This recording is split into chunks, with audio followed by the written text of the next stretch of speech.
به آمادهبونا وزیر پروردی حکومت هرما کردستان زنگ سالانیا خواندن القطابخانه پارێزگاha Duhokê hate lêdan.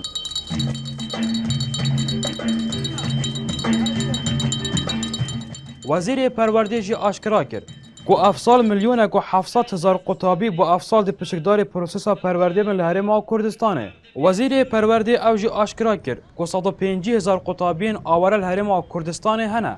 Lê çil sadê ji van qutabiyên aware neşên berdewamiyê bidene xwandina xwe ji ber nebûna kempan bûn ji awaran.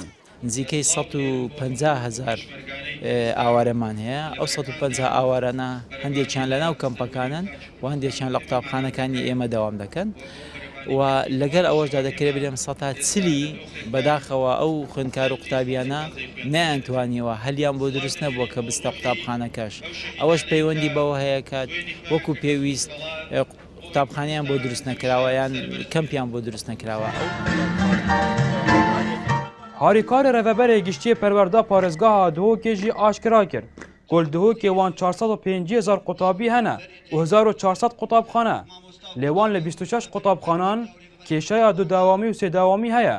Lewra apêdivî 500 qutabxanên dî hene da ev kêşeya nemînît. Kêşa serekî her ya mizmin dibêjin ya berdewam kêşa du şeftî û sê şeftî li Parêzgeha Duhokê cihê daxeye ku ev sala jî hêşta hetanûke nehatiye çareserkirin ji ber kêmasiya bînaheta.